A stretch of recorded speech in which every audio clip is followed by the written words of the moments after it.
we were doing very good. We had an auto repair shop that was printing money. We wanted to be good stewards of God's money. So did we need to go get education? No. In the eyes of the world, we were doing fantastic. We didn't need to, but it was a quadrant 2 item for us. We decided that, we needed to get education. We did that. We got a coach and we took suggestions without debate.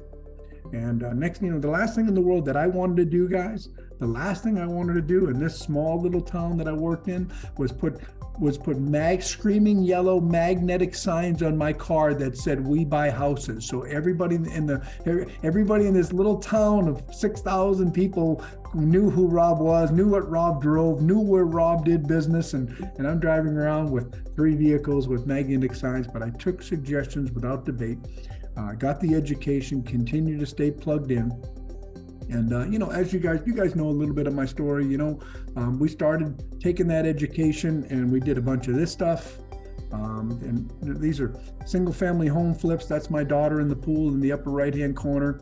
I had crews of my own for a while, and then I figured out general contractor was even though I paid a little bit more, it was a whole lot smoother of a process to have somebody else doing this stuff for me because I didn't have the bandwidth to run my auto repair shops and scale my auto repair shops and do flips at the same time.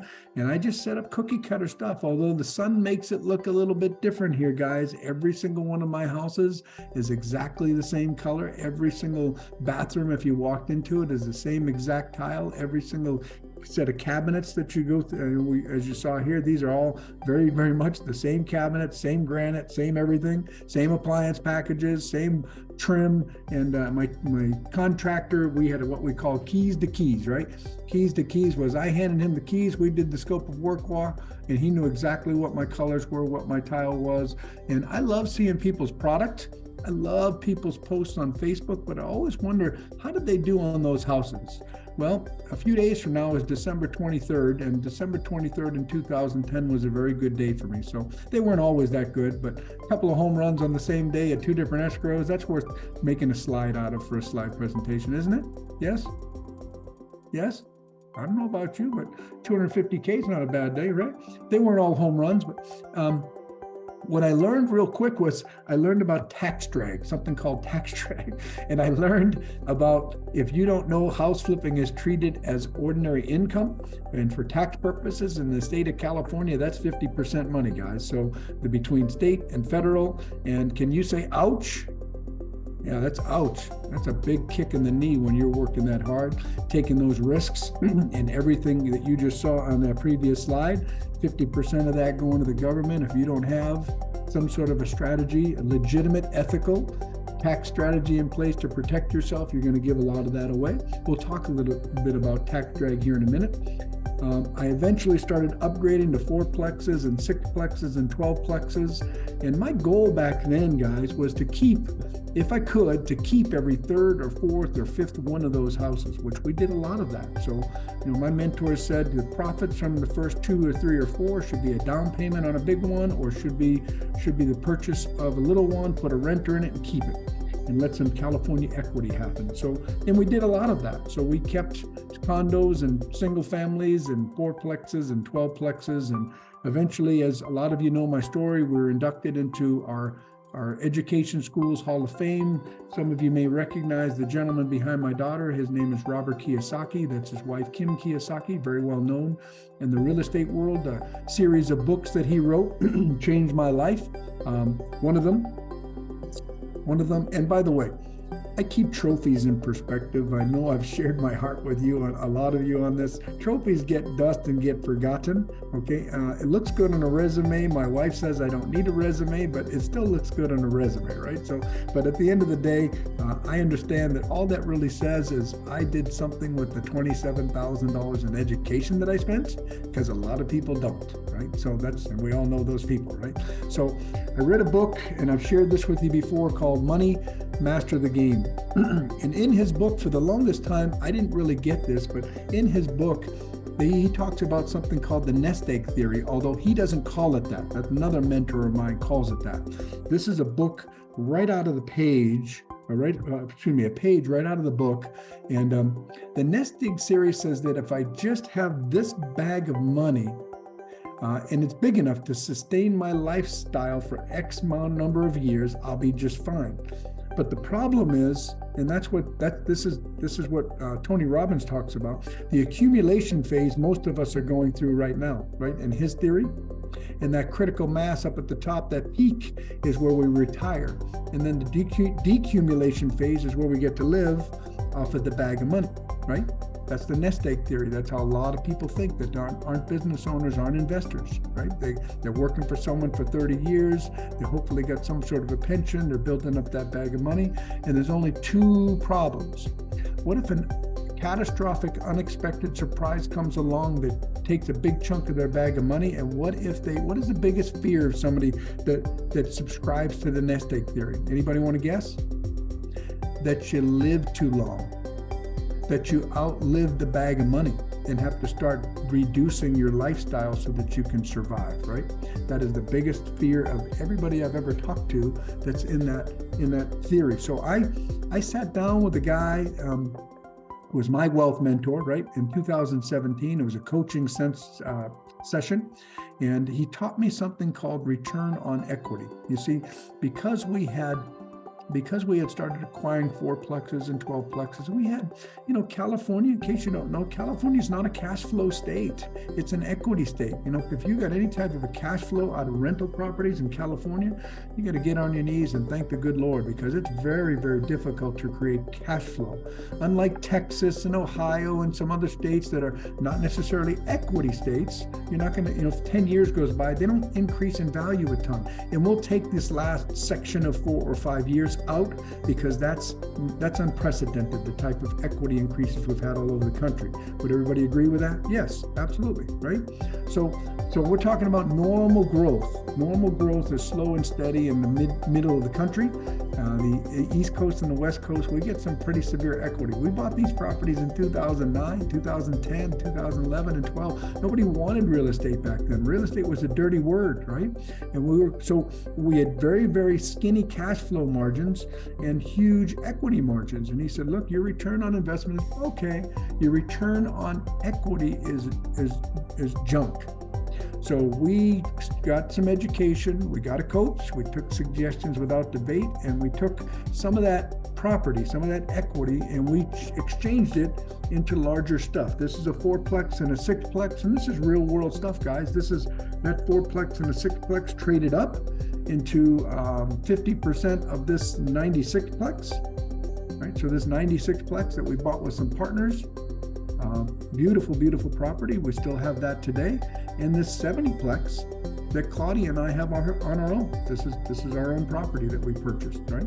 So, and then in 2018, and we did a bunch of this. I'm just going to give you a few examples.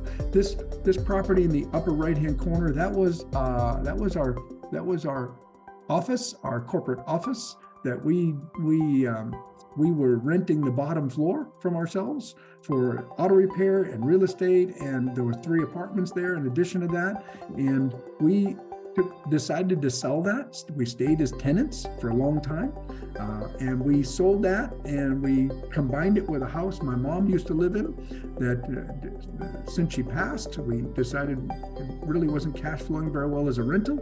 So we decided to combine the two, and we put the two together, and we purchased a 32 unit. That's a 72. It's a 32 unit building. And as you guys know, my wife and I work as a team. We are one in business and in life. This is my wife walking through that same property, doing due diligence with me, making notes of the things that we needed to talk to the seller about. But that's the 32 units. And this happens to be literally right down the street from our 70 unit building. So it's managed as one so no additional management expenses and no additional maintenance expenses, same payroll. We ended up adding 32 units to those properties. That same combination, I'm going to go back a couple of slides, because that same combination, the proceeds from that not only purchased the 32, but also purchased that 32 about 5 miles away. So, and all we did was turn that equity, and my wealth mentor said, look, you can't eat equity. I want you to go to the grocery store, and when it's time to check out, see if you can take some of that equity and buy some of those groceries. And don't get me wrong, it's nice to know that we have equity in properties, but I think the cash flow is nicer. Remember, what we're talking about right now is the nest egg theory, right? That nest egg theory isn't necessarily going to the equity in these properties is not going to buy my groceries when I get beyond my years of working, right? What's going to pay for my groceries is cash flow, right? So we went ahead and switched that equity into cash flow. And as many of you know, we were inducted into our multifamily school Hall of Fame in 2018. And, again, we keep trophies in perspective. All it means is we did something with that $27,000 worth of education, right? I'm an education junkie, but the kits that I buy don't sit on the closet shelf, right? We put some work behind that money. So yeah, at the end of the day, now last one here in 2020, this is a beach house that Claudia and I had purchased as a short-term rental. And we had spent many Thanksgivings in this property. We had spent many Christmases before my parents passed away. They had experienced some of the fun and the sun down by the beach, and we just looked at each other and we said, and look, we bought this as a short sale. This house doesn't look the way that it recognized the color, by the way. I didn't stray much from the system, guys. But we bought this as a short sale and rode the equity train up. We put $150,000 into this, and that single family house, and you can't see it, but if you were to turn to the left, I'm about 80 steps from the sand. And we short-term rental. This cash flowed pretty nice. Cash flowed about 50 grand a year on top of us being able to use it.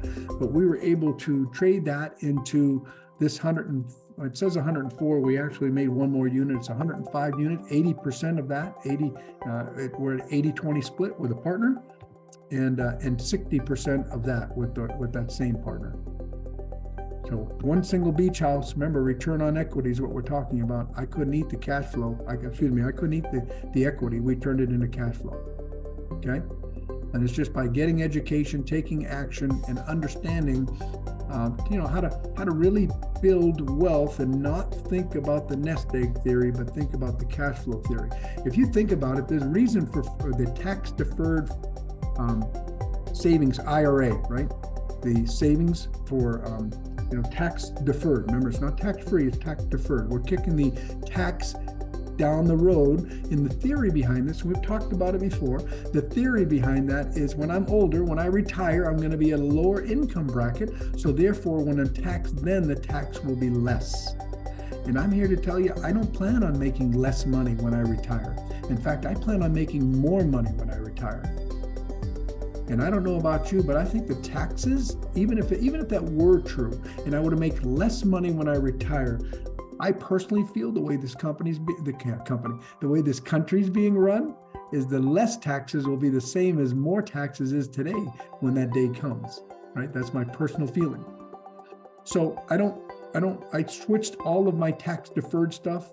I did cost segregation. This isn't what this class is about right now, but I'll share with you. I'll go in the weeds a little bit.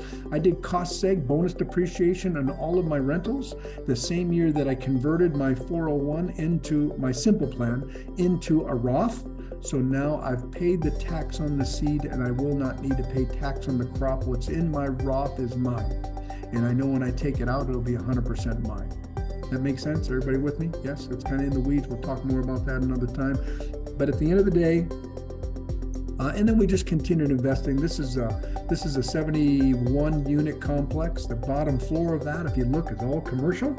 We couldn't get a loan to purchase it from this guy because he had never developed the bottom floor. It had not one single tenant in it. So no lender would agree to loan us the money because the theory had not been proven. So we went back to the drawing board. We got creative. We got an architect. He drew up plans. And that bottom floor currently, as we speak, is being changed into 21 additional units.